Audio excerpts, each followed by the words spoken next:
Cars and music, they've got a link. They go together. Every time you see a picture of a rock star, they usually pose him next to a car. Stars, cars, guitars.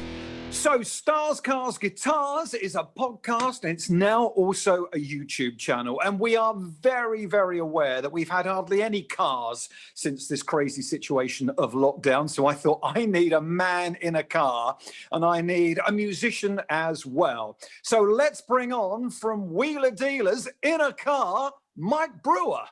Hey, Alex, how are you? I'm all right, thank you, Mike. Nice dashboard. I like that blue stitching. What are you in? This is the new Ford Ranger Raptor. It's like a big roughy-tufty pickup truck. At the moment, there's a bit of snow on the ground, so I needed something to get me out the driveway and know that I can get to work on time and not be late. And this is four-wheel drive. It can climb over mountains. It can conquer anything. So I've started to use this while the weather's bad. All right, well, that's okay. Now, we said to you, look, you can have any musician in the world that you want to be your companion. We offered you Bob Dylan, we offered you McCartney, and you said you wanted this guy from Bognor Regis. Yeah, I mean, you could offer me literally anyone, and I could have said, give me Frank Sinatra, give me, anyone, right? But there's only one person who I absolutely love. He's got the same passion as cars as me. We've been great mates for many, many years, and I truly love him. And I had to have on, all the way from Bognor Regis, Mr. Russell Hastings. Hey, here we are. Nice to see you, Mike. Nice to see you, Russ. How are you? Russell, yeah, we're good, Russell. And you are the link between me and Mike Brewer, because I've known you probably for 6 or 7 years, and you and Mike go way back, don't you? Yeah, we go back a long time. We did a photo shoot in Carnaby Street originally for Lambretta Clothing. There you go. My memory's good. Mike and Michelle came down to Carnaby Street, and we've been best of mates ever since. Well, that's really good. And Mike, were you instrumental, before we go cars, were you instrumental in getting From the Jam with Bruce Foxton and Rick Butler and Russell Hastings together? Yes, I was. And don't use the word instrumental, because I've got an instrument bone in my body. And that's one thing that Russ has always said, one day he'd teach me to do 4 chords. Easy. And one day I'm going to hold him. I'm going to hold him to that. But yeah, I mean, in the early days when I met Russell, he was already doing a set on the south coast of England, which was playing some of the music of Paul Weller. And I'd heard Russell sing, and I was just blown away by Russell's ability, his sound, the texture that he had. I thought it was absolutely incredible. So when I got to go to Carnaby Street, I was then the face of Lambretta Clothing, and meet Russell together with Rick Butler. I suggested that, maybe it's a good idea that Russell meets Rick, and the two of them get together and maybe do something, because, I think Rick at the time was doing websites or something like that. And Russell was, just hopping from pub to bar to pub to bar. And I thought there's too much talent here to go to waste. So I sort of, forced them together, if you like, and pushed them together. And then a little while later, we managed to get Bruce together as well with the guys. And I had Russell and Bruce come to my house, and it was really easy. I just got them drunk. It was simple as that. I got Bruce drunk, and then convinced him that it was a good idea to go and play on stage with Russell and Rick. So that's more or less how it come together. That, Russ, changed your life. Yeah, it did. It really did. It when Mike was talking about it, then the old memory was just flicking back. And great, because actually Mike introduced us when we played at the Oxford Zodiac, the very first night of the 2007 tour, May the 3rd, 2007. Mike introduced us on stage that night of the beginning of the first club tour that we did. And I'm just, I look back at it with amazing memories and think about it. And it completely changed my life. Went round within the space of a couple of years. I've been all over the world. I was thinking about it this morning because I was talking to somebody from Australia on Bondi Beach, of all places, like you do. And I remember being on Bondi with Rick and Bruce and the crew, and thinking, wow, this is just amazing. This is incredible. This is what people do. This is what happens in dreams. And so for many years, you know, I was doing, and I have been doing it and still are doing it, as long as we can get out of this lockdown, we'll be back doing it again. But it was great, you know, Mike's passion for music and cars and things like that, you know, bled over into us. And it's been a great experience, the whole, you know, for these whole, whatever it is, 15, 16, 17 years, something like that. Alex, what he's not telling you is when he was in Bondi, he couldn't stop himself but sending a picture of the beach, him sunning himself every 10 seconds to irritate the bejesus out of everyone. I do like sending the old photograph from across the other side of the world. Mike, I've said to Russ on a number of occasions, you know, Jam fans are obsessive and Weller is the mod father. So those are massive shoes to fill. So to go in and fill those shoes and also remain true to yourself, it's an amazing thing to pull off, isn't it? Yeah. The only other example I can really think of is Adam Lambert with Queen. Yeah. But what Russell's done is amazing because the fans didn't turn on him and they could have done. No, what Russell did, which was really brilliant of Russell, is I always thought that if you're going to, and I once said this to Russell, I said, Russ, what's it like when that first time you're going to walk out on stage and you got Bruce Foxer next to you and Rick Butler behind you? You know, what's that going to be? What is that moment? And he said, it's just like, it's the most incredible feeling in the world. You know, professional musicians that have had #1 songs, and you're walking out on stage with them, and you don't want to come across as a pastiche. You don't want to come across as a tribute band. You want to come across as authentic. And I think what Russell did more than anything is he owned the space. He stood there on that lead microphone with that guitar in his hand, and he didn't try to be Paul Weller. He tried to be Russell Hastings, and he just owned the space fantastically. And I think that's what me as a Jam fan, and that's what all the other Jam fans, that I stood in the audience and listening to him chant every song back to Russell. That's what they got out of it. They got that there was this guy that was them. He was as passionate. He was as caring. He was as in love with the band as they were, and they just could sing along with him to those songs. And I think owning that space at the front of that band is why that band still today, after, as Russell said, 15, 16 years, they're still selling out venues every time they go out there. Just before we get into cars, Russ, what was it like that very first gig? You must have been very wary, very nervous. Even a confident person would have been. How were you on that? What did it feel like?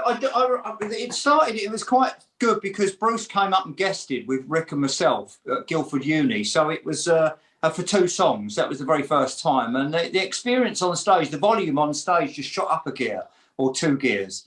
And seeing as we talked about cars and gears and stuff. And it was an incredible experience. But I always remember walking around Glasgow, I think it was Glasgow Apollo or Glasgow, the Glasgow, one of the big Glasgow, might be the Barrowlands actually. I'm walking around it with Bruce and thinking, oh my God, you know, they're covering everything in polythene there. You know, what's going to go on tonight? And he went, that's for the, you know, the covering the lights, the sound desks. He said, this is where they start launching the beer in now. I thought, oh no, it's all going to end up all over me. But you could hear the roar from down below in the dressing rooms. And I mean it, you know, the roar was amazing. And anybody that's ever played Scotland or the UK, anywhere in the UK really, to those sort of real passionate fans will experience that.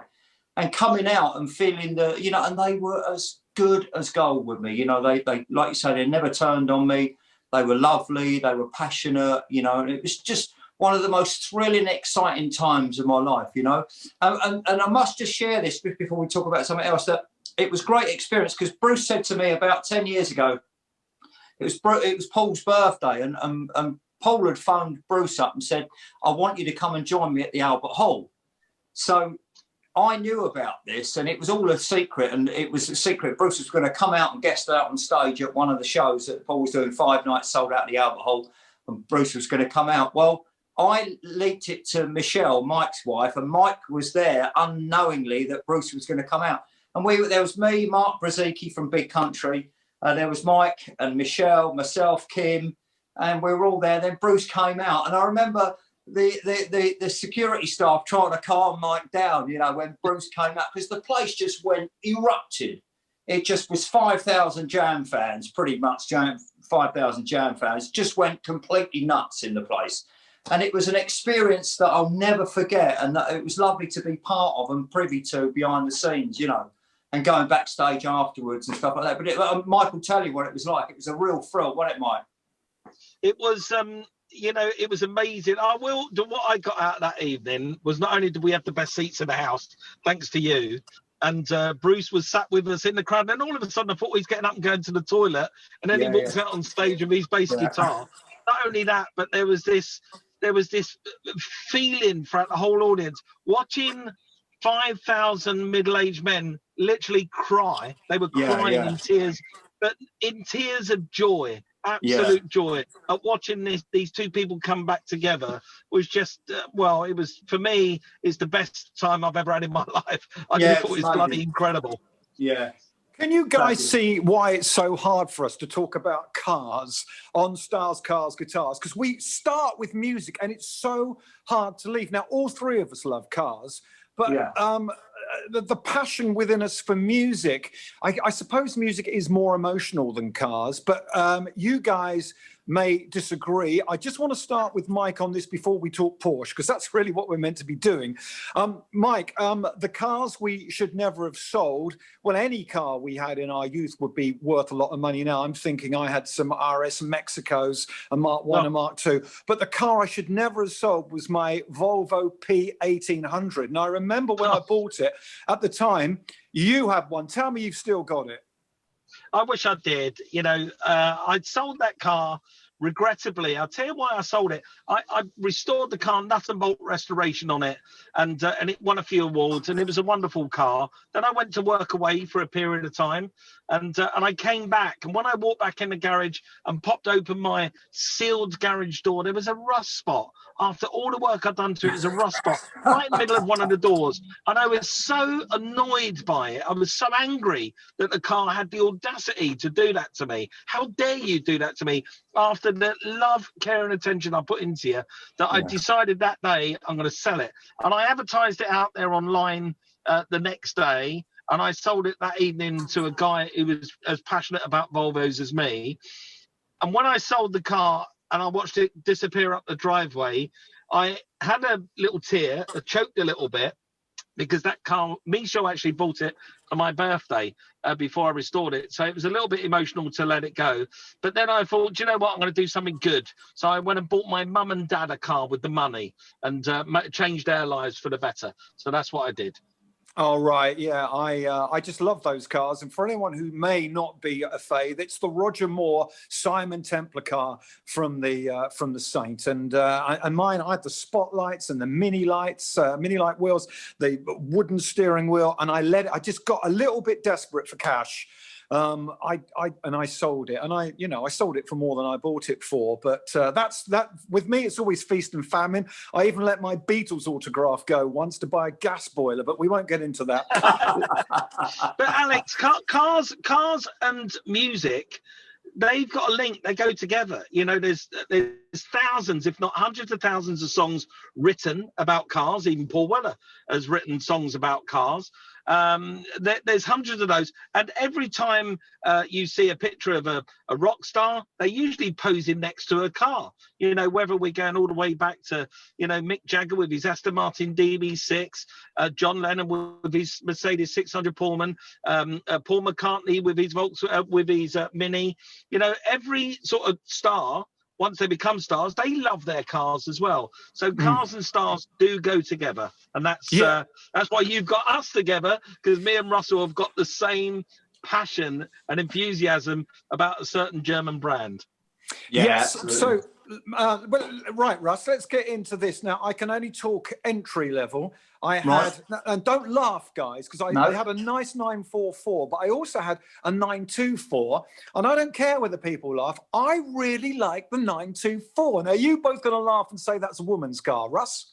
Well, that's that. If you liked it, that's good for you, isn't it? But, you know, I did see one about 2 weeks ago, And it come up the road, and I remember thinking, because I remember that, when that 924 came out, it was a great looking car. It was entry level. The 944 was great, but the 928S was all around that time, with the bubble on the back, but nothing beat for me the Carrera, the 911 Carrera. And I'm very proud, and I love my 911 Carrera S, and it's the best car. I still love it after 6 years I've had this particular one. I had a 4S before that one, but this one I love. It's a 997S, and it's great. I love it. I still get the thrill out of it. I love the smell inside of the car. Yes, it's not the best of the the interior, but you're under German engineering, and it has never missed a beat with me. It's been the best thrill driving along, and particularly we had those very early quiet days back in the April-May time, and the roads were completely empty. Of course, I stuck to the speed limits coming back along the motorway, which I adhered to, but it was such a thrill, and I remember as a kid, and Michael backed me up on this one because I know that he's a big fond lover of the Targas, and that red Targa, the 993 and stuff like that, was just an incredible car. The 911 around that period, and I just love the back end of those cars. They just do it for me. Not a lot of cars do it like that, but that does do it for me, and I'm proud that and lucky that I ended up with one. I know in my heart of hearts that I am a Jag man and a Mini man. I love Minis. I've had about 7 or 8 of the BMW Minis. I've had 4 or 5 Jags. I've got a couple of Minis now, and I can't wait to get a Jag. Those cars just seem to suit me. What is it that takes you to Porsche? You obviously gravitate towards it. Is it the driving position?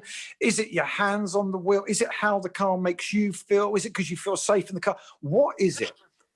I think it's childhood memories of it. The original one comes back from a childhood memory, seeing a car that I knew turned heads back in those days. And for some reason, people turned their heads towards it.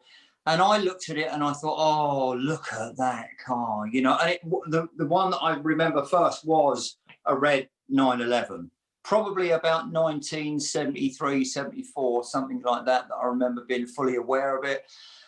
And then, of course, it's fast forward all those years forward, and I remember thinking, I want one of those cars. And I'll tell you what surprised me was how obtainable they were, and how, I always thought it was out of my reach. And then, of course, we did the first album, Back in the Room, which had a single on there called Number 6. And, a bit of fortune came that way, and from the album coming out. And I thought, I know what I want. I want to go looking for a Porsche 911. And I found one, and I jumped on a train, went up, and the moment I saw it, I fell in love with it, completely fell in love with it. The guy took me out for the test drive. And I bought it on the spot, and I drove it all the way back from Bedford. I remember it really well. Drove it back, and the experience of driving in that car, looking around, it felt very German. It felt very controlled. It felt like somebody once said to me, "Have you ever been bumper car racing?" And I had, and they said that's what driving a Porsche is like. They said if you cannot. It's almost impossible to lose the back end. If you lose the back end in a Porsche Carrera, you're doing something seriously wrong. I've seen some. You don't see some with little dents in the back or the front. When you total one of those, you do it big time.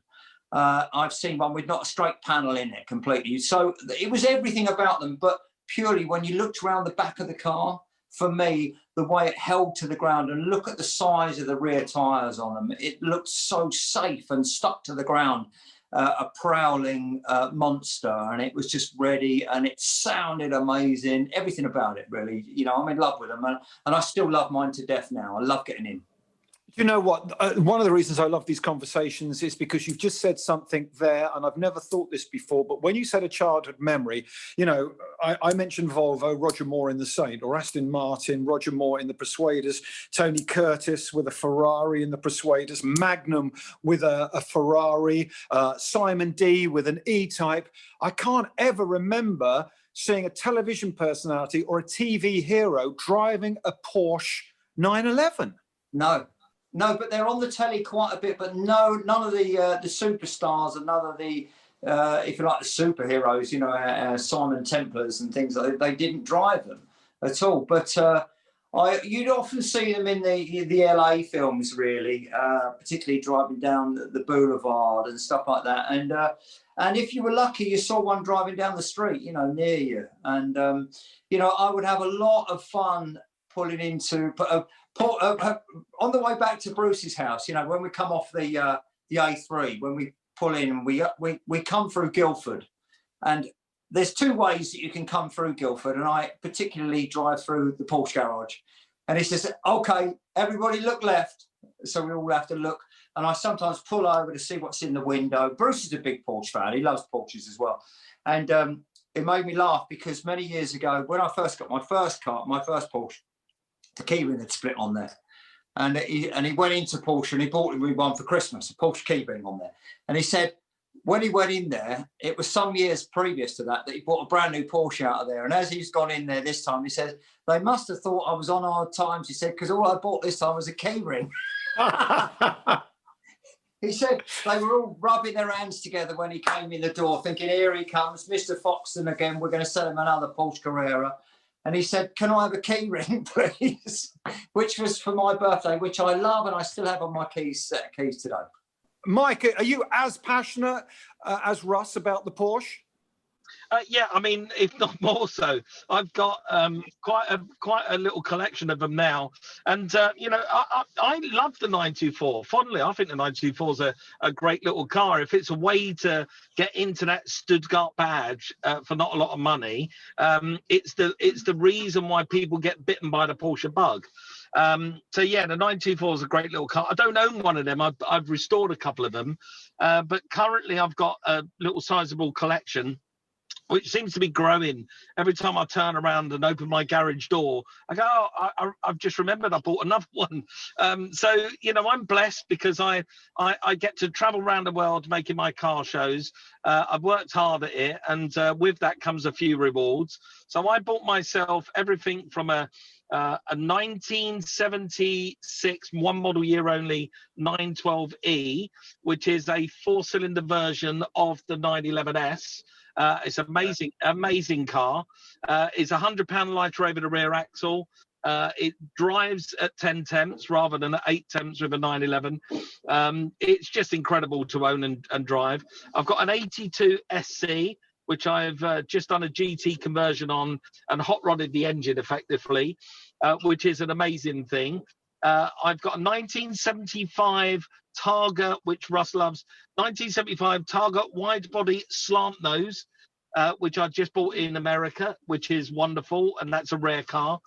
A 1968 2.2T, which is currently undergoing what they call a sports purpose hot rod modification. It's basically having the engine rebuilt by the masters of Porsche engines, a company called Andile, and they're rebuilding the engine, and it's all been stripped out inside, decarpeted, Recaro seats, little roll cage, and that's specifically built to go on some competitive events in North America. I've also got a 1952 550 Spider that could be worth a king's ransom. And to top it all off, because it wasn't enough, I went and bought myself, after consulting Russ about it, funny enough, me and Russ spoke about it before I went and got one, I just went and bought myself a Taycan. So I wanted to do something that was different. I've got all these petrol cars, and I'm a petrol head, but I heard the reviews and I read the reviews of the Taycan. Everyone was going on about how good it was. And I thought, you know what, maybe it's time I did something with electric. So I went and bought myself a Taycan, and I absolutely bloody love it. It's amazing, ridiculously fast, incredible to be in and around. So my collection has got a little, oh, and by the way, in amongst all of this, last weekend, I bought back the 2004 Wheeler Dealers Porsche 928S, which was the one that I did up on the show 16 years ago. And the guy contacted me and said he wanted to sell it in Ireland. So I said, I'll buy it back. So I've just bought that as well. So, yeah, I've got a sizable collection. Wow, that is absolutely incredible. Mike, before we go back to Russ, one question for you, Mike. Will you marry me? Well, funny enough, it's every time I talk to I think Russ refers to it as our collection. That's me and Russ have got a mutual friend called Victor, and every time I talk to Victor, he says, "How is our cars?" And it's quite funny the way he says it. How's our cars? Because I do like to share my cars. I like to offer them around and share them between people. So I'm going to get Russ's 997, and he can have any of mine anytime he likes.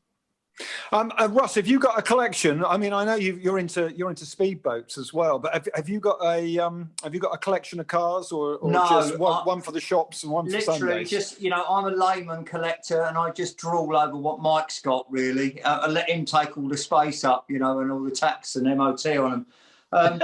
For me. It's I love that car, and I did go and look at this time last year, I think it was. I was looking at the GTS, the 991 GTS Targa, and we were on the road actually this time last year. We were just about to go on holiday, and I said to Bruce and the other, we were all travelling around in it all together, and I said, look, boys, on the way to this gig, I've got to call into Porsche at Silverstone. So I said, let's go in there. I said, they've got the Targa in there, and I'm seriously looking at this. And the 991 red Targa, and I think it was a 2017 they had it in there. So I walked in there, didn't have my glasses on, so I couldn't see what I had to say to Mikey, our drummer, Mike, I said, what's the ownership on this? And he looked at it, and it had 7 owners on it. I went, oh, no, forget it. There's just no way, not for me. But it was just an amazing car, For me, it is. It was the Guards red. It had the black rollover bar on it, the black wheels. The spec on it was incredible. And of course, and then we come back from being on holiday in the Caribbean, fortunately, and then we hit the pandemic. So I'm sort of pretty glad that we didn't do it, that I didn't buy it. Because my other love is boats. So, and I know Mike had a boat out in LA, didn't you, Mike? And I did see that lovely boat. Yeah, I mean, it's always nice. As I say, I've been afforded a privileged sort of lifestyle doing what I'm doing, and I bought myself a nice day cruiser, if you like, out in LA, which was lovely. Then I've had a jet rib, which was lovely to have out there as well. And cars, boats, music. For me, they all sort of tie together. There's never a time that I don't get in my car and the radio, my music is on full blast. There was never a time I didn't get on my boat and the music wasn't on full blast. For me, they sort of just live hand in hand. I've just had the upgrade on the dashboard. I've just had the upgrade for the in my car for it to accept the Apple Play and stuff like that inside the Porsche, which has been all updated inside, and voice control, voice command. So it just brought it right forward for me, and it does make so much difference, because you get into a lot of cars, and you get into a Mercedes or whatever, and you voice command, it's got all these things. I think, where's my gadgets? So I had somebody install it, a proper specialist do it, which is great. Brought it right the way forward. Mike, Russ mentioned, in early lockdown, the roads were freer and he went out, but he did stick to the speed limits. We didn't believe him, but we let it go because it sounded the decent thing to do. When you were making Wheeler Dealers, which you did for 5-6 years in America, getting on Pacific Coast Highway and finding those beautiful roads where the cars looked even better in the sunshine on those roads, did you think, we've got nothing like this in Britain? Or are there a few really good kept secrets? Maybe, I don't know, the Scottish Highlands? how does it compare when you're filming, driving cars, the US versus the UK? Well, here in the UK, obviously, we're awash with speed cameras. They're everywhere. So it makes it a little bit more difficult to open your car up. What does happen here in the UK is you only need to leave any motorway and head 5 minutes in any direction, and you are going to hit the countryside. You're going to have nice green rolling hills, 60 mile an hour, single dual lane roads. That happens here. In LA, you have to drive for 2 hours to go and find roads to film on. You know, it's not easy to go and film in LA. So you go up to Angel's Crest, up to the mountains, and there's some lovely windy switchbacks up there that you can open a car up. And the police don't tend to get out there much because it's so far out of LA. So you can sort of have a bit of fun with your cars. Almost every feature film or every pop video you've ever seen featuring a car has been filmed on the Angel's Crest Highway, which runs through the Los Angeles National Forest. On the Pacific Coast Highway, there are some really good points on the PCH, which are really clear with the ocean on your side that you're driving along with the beach next to you, and you can really open a car up. And, you know, fortunately, there's some stretches of that there is no population. There's no people around. So you can really open the car up. One of those is probably the best, I think, one of the best driving roads in the world. It's also a screen on your Apple desktop and a software update in your Apple. It's called Big Sur, which is about 80 miles of black ribbon that just dangles on the edge of a mountain range that tumbles into the sea just north of Los Angeles, and it takes you all the way up to San Francisco and Monterey Bay. It is an incredible piece of road, and it's a well-trodden path for British tourists that go out there. They usually land at LAX, hire themselves a Mustang convertible, leave the airport, head north on Big Sur up to San Francisco. And every time I'm up there, you'll see middle-aged couples from Britain doing exactly that, you know, going up Big Sur in their Mustang convertible. It's an amazing stretch of road. Everyone should experience it. Wow.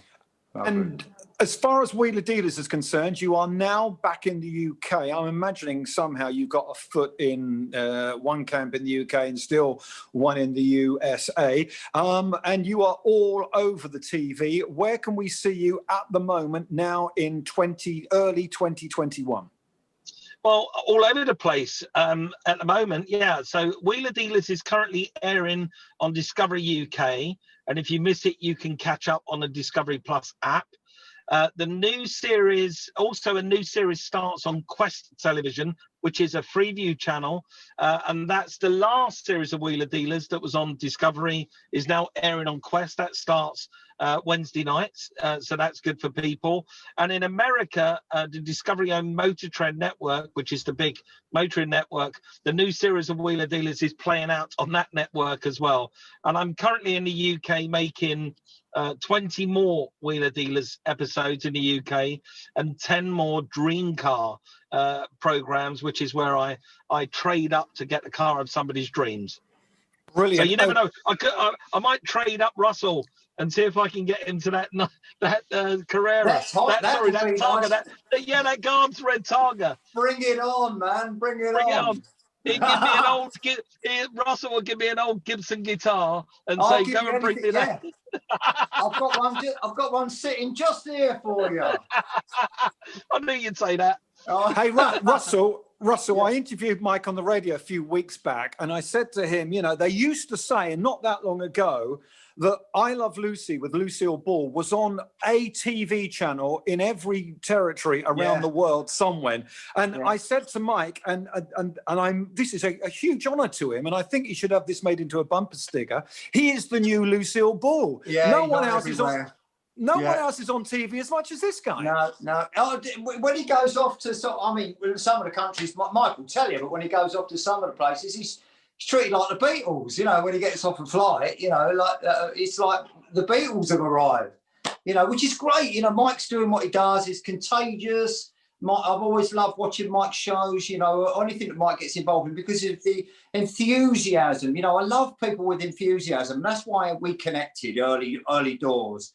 because Mike had that burning passion, and he always does. You know, I can't stand negativity in life. You know, I just don't have any room for it in my life. You know, particularly over the last year, it's just been, the world's been full of negativity. You know, you stick the news on, and you know, you want to slit your throat. You know, but what I want is a way out of it all. You know, and that's what we're being optimistic. But there's no problem in being optimistic. It's not been a fool.